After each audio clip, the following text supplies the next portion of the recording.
One of the great things about the sudden growth at the traditional movement in the church is the free publicity we get from those of us who hate us and hate Catholic tradition, and in my mind, don't really care for the actual Catholic faith.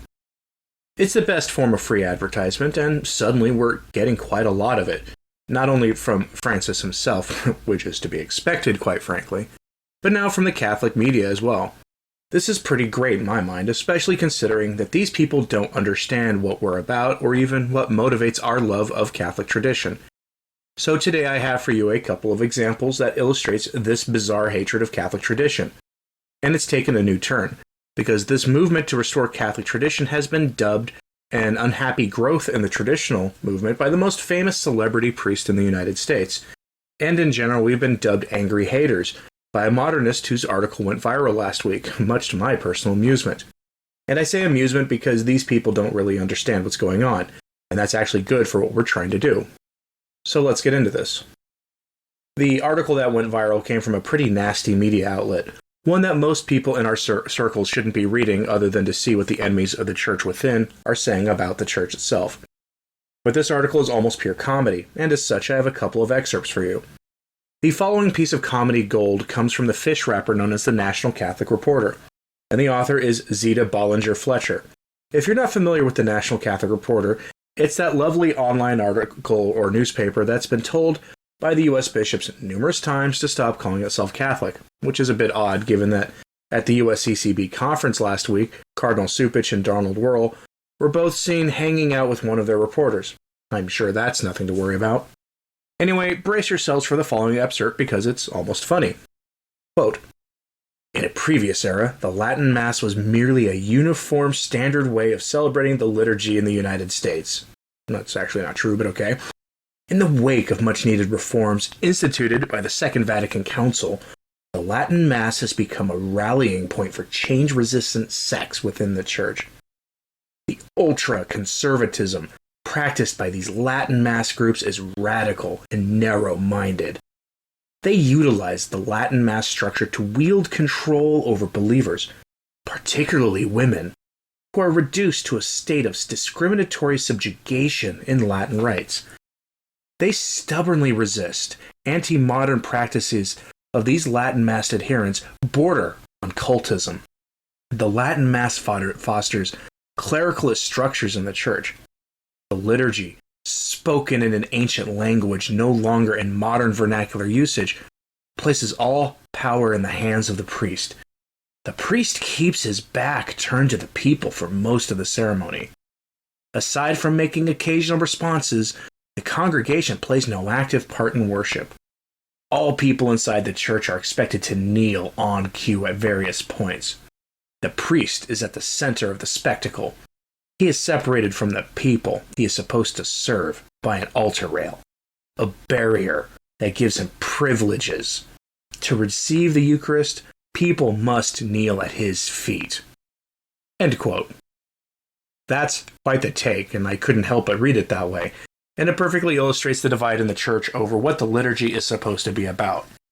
One of the chief complaints about the new Mass is that it democratizes the Church through the undermining of the natural hierarchy established by Christ. It brings down the priest from his sacred office and makes him just another of the rubes, and that's never a good thing. But notice something here. Miss Bollinger-Fletcher zeroes in on the secular holiest of holies, women's equality. Yes, the Latin Mass reserves the serving at the altar to the young men, and the reason that this is done is because service at the altar is supposed to help awaken any call to the priesthood that a young man may have through that service. This is why so many of us object to choral altar voice, and it's one reason that modernists hate the traditional liturgy. It's a natural rejection of the lies of the world, and in this case, it rejects the lies of equality and egalitarianism. But let's talk about the underlying issue here. That we are angry people who want to exert control over the lives of people, because that's what the author and others say about traditionally minded Catholics. And I say traditionally minded because there's a secret that I shouldn't make public. For every one person at a traditional Latin Mass, there are easily 100 or more other people at the Novus Ordo who would absolutely love to go to a Latin Mass but don't have one less than an hour's drive away. And yet the people in this position adhere as best as they can to what the Church has always taught about every issue under the sun. In other words, they keep the old faith, and have rejected innovation despite being in a bad situation. And that fact seems lost on lots of these people, because if they knew about that, they would be much more concerned than they are. It's actually easy to marginalize the Latin Mass goers by keeping most of us at FSSP or SSPX parishes that are often located in inconvenient places far from most Catholics, or at diocesan parishes in bad neighborhoods, or at remote monasteries in the middle of rural Oklahoma. It's hard to marginalize the organized people at the NO, though, who want to bring the traditional liturgy to their parish as is their canonical right, according to the laws of the Church. Yes, you actually have the right, according to Summorum Pontificum, to have the Latin Mass said at your parish if you want it, as long as there's enough of you who want it. Miss Bollinger-Fletcher should know this, but given that she's arguing against us based on the idea of women's rights and such, that issue seems lost on her. Her complaint is not only do women not have access to the altar, but that the culture that fosters that desire in women to dress modestly at the Mass, to don the veil, and worst of all, the impact of Mass in real life that happens for many women. The desire to have many children and to be stay-at-home mothers. That is what the author fears. Why? Because the traditional liturgy and the traditional faith, when properly understood, helps us reorient the way we live our lives towards a rejection of modernity and all of its satanic lies, including the rejection of modernist ideas and Masonic ideas of equality and egalitarianism. Instead, we tend to embrace the values of the complementary of men and women, which is what the Church has always taught. That terrifies these people. But some two-bit author at an anti-Catholic rag that calls itself Catholic isn't that important. A much bigger fish isn't happy at all that the traditional movement in the Church is growing in the Western world, and that it has inspired some to embrace heroism and to speak up against the revolution in the Church. And that figure is none other than Bishop Robert Barron, the prelate who is easily the brightest star in the Church in America today. Bishop Barron, who I am not a fan of, for full disclosure, calls the revival of the traditional movement an unhappy development. Here's a recent statement of his that helps prove the point. Quote, "The idea of real doctrinal development does indeed run counter to Catholic antiquarianism that would see dogmas as changeless objects to art. The assertion of the primacy of conscience does indeed run counter to a fussy and hyper-judgmental legalism." End quote. Notice that his charge has nothing to do with the liturgy. Barron understands that what we want is the traditional faith, which he calls an antiquarian hyper-judgmental legalism. That, by the way, is a charge Protestants often make about Catholicism in general, and that makes it kind of weird that he is attacking the traditional movement using Protestant weapons and tactics. Maybe Bishop Barron should consider the implications of that. But what he calls antiquarianism, we call the timeless faith, the faith of the fathers of the Church. If traditionalists are angry about anything, it is that this beautiful faith and the beautiful Latin Rite liturgy that goes with it was taken from us and replaced by something hippies and socialists approve of, with no consideration of the effect on souls the revolution had in the end. That's what makes us mad. Most of us can take being mocked and hated by the likes of anti-Catholic figures, like Miss Ballinger-Fletcher, but the loss of even a single soul is a tragedy. Remember, the faith of the fathers of the Church has been called antiquarian legalism by the same man who said that dare we hope that all men are saved. That tells you a lot, and it shows how deep the divide really runs in the Church right now. But I will say one thing to Bishop Barron's credit. At the recent U.S. CCB meeting in Baltimore, he was the main voice raising concern about how most Catholics reject the real presence of the Blessed Lord in the Eucharist. And he said that revelation deeply disturbed him. Now, if only he could see why that happened, we might be able to witness a great conversion of heart from Bishop Barron, and that would be a great thing indeed. I'll always have a weird soft spot for Bishop Barron because early in my Catholic faith life I found his talks about the Eucharist and Our Lady and other topics very helpful. But make no mistake, we are an extreme minority in the Church.